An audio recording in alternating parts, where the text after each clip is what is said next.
Kadama yesse yesaze ebyambe namala namira ebiweke agiyite overdose n'ava mu bulamu bw'ensi. Oluvannyuma lw'okukomawo e Uganda nga bazadde be balidde ssente ze za myaka 3. Kadama ono amanye ge bamuyita Brenda abadde akola e Saudi Arabia naye nga akasente ke nga bw'akakola akasindikira bazadde be ng'akateresa bazadde be omwezi kasaguggwako oba 2 ng'asindikira bazadde be badde batereka ssente ze.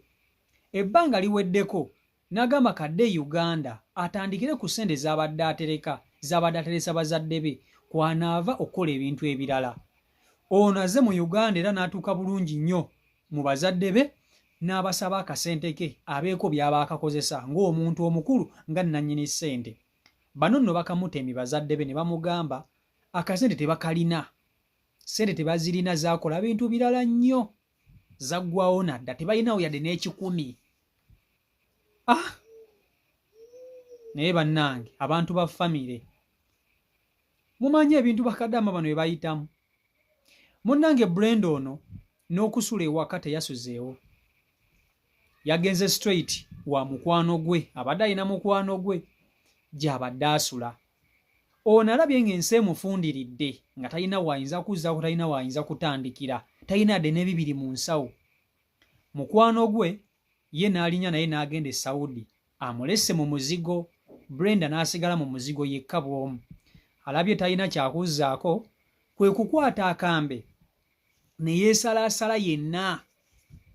Asazesaza omubiri gwonna n'asala emikono n'asala emisuwa n'asalawa mu bulago buli wamu ne yeesalaasala omusaayi ne gumutonnya ne gumuggwamu. Takomye okwo aguze ebiweke gw'omanyi nti buli biweke eby'amaanyi n'abimira. Kwegamba akoze suicide eya overdose n'ey'ebiso nga yeesazeesaze era ono bamusanze afudde. Kakutuseeko vidiyo eno ogyewulirireko, vidiyo gimpereka like, vidiyo yiyo. Entiisa mu kibuga Mukono mu kitundu ekyalweza abadde ku kyeyo gye yeesalidde ng'akaabira ssente ze ezimuteganyizza ze baalya.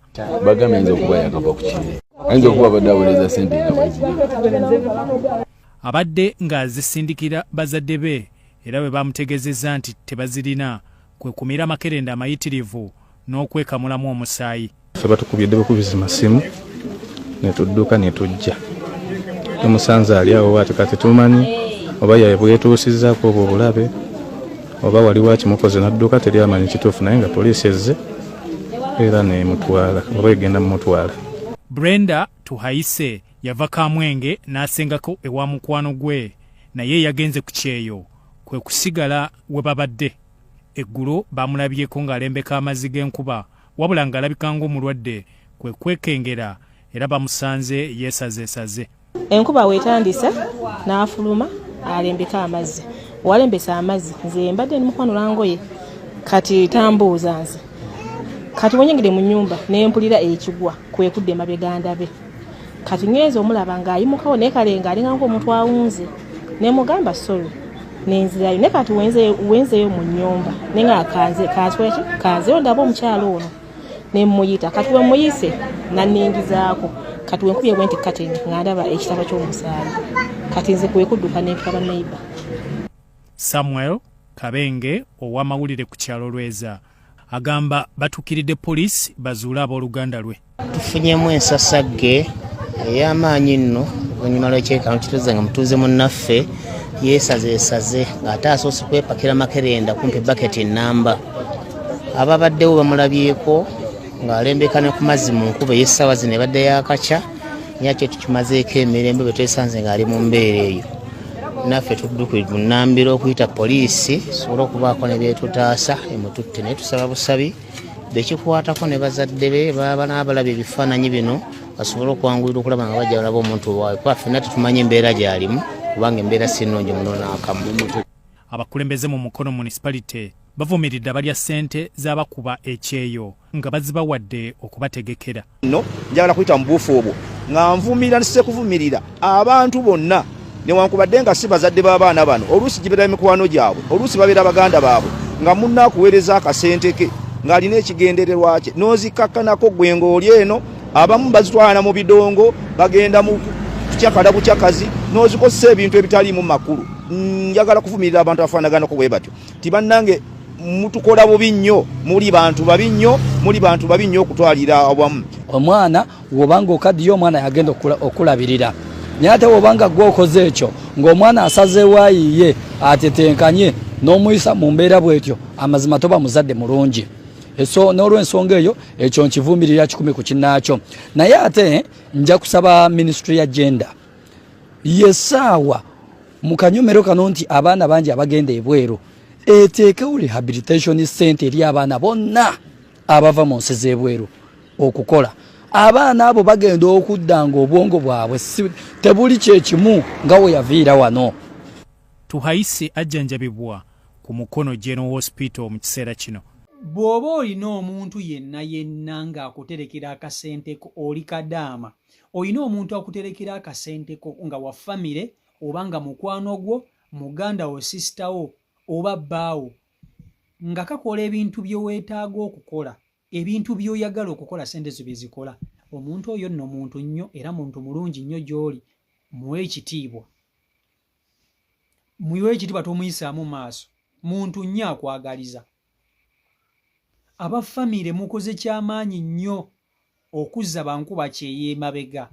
Mubakaabizza amaziga. Bakabira amaziga e Saudi Arabia. Ne bakabira amaziga ng'ate bazze Uganda okubanja sente yaabwe. Sente bazisindika tebazibawoze, muzitereke. Ate kisinga okwewuunyisa nti bano abalya sente z'abakadaama bababwa nayo. Bazadde boono omwana alabika abadde abawaayo. Ne bamugamba twetaaga kino n'abagamba mbawaddeyo 5, mbawaddeyo 3. Ne kati akomyewo talina waatandikira sente ze muziridde. Mwogera bubi, mulaga nga mmwe ate abayisaamu amaaso. Kugamba omuntu akulira sente n'otuka ogenda okuzimubanja nalabanga ggwe omubi ate. Nalabanga ggwe omubi, nalabanga ggwe amuyisaamu amaaso olw'okuba yakuzaala. Si buli muzadde nti yeeyisa bw'ati. Naye ate abazadde abeeyisa bwe bati ng'omwana wakera enkya n'omuzaala n'akubuulira ebizibu by'ayitamu e Saudi Arabia. N'otafaayo kugamba nti awo omwana wenka muterekera akasente ke, kubanga abazadde mu abandi badde basinga okulumirira abaana bano. N'olumirira omwana wo ku ssente gy'akuteresa omuzadde, naye mulya kifiiriza, temwagala kumanya mulya kifiiriza, oba akomawo n'abungabunga, oba akomawo nga talina kyakulya, be bamanyi kwegamba abazadde. Abantu ba famire bannange mweddeko. Omuntu okola emitwalo 9 Saudi Arabia taba mugagga nnyo, naye aba ayiiya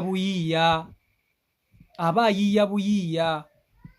So Brenda yejje mu bulamu bw'ensi, yeesazeesaze yenna n'alyoka yeesala emisuwa, n'alyoka yeesala eno mu bulago, kwegamba buli wamu yeesazeesazeewo. Essaawa zino yesse omulambo gwe tosaana kugulabako kubanga gubadde gufaana bubi nnyo. Kati ndowooza abafamire muli basanyufu. Famire ndowooza muli basanyufu kubanga ndowooza kimbadde mwagala ekyo. Kati mmale mukaabire ku mulambo guli nga mmwe abamuviiriddeko okwetta. Naye Mukama Katonda yandibadde akomawo emitima gy'abantu n'agiteekamu ekisa. N'ekisa mu bannayuganda tewali. Si wa famire, si mukwano gwo, si muganda wo, si maama wo. Gye bali omuntu gw'oteresa akasente n'atakalyaza amaanya, gye bali.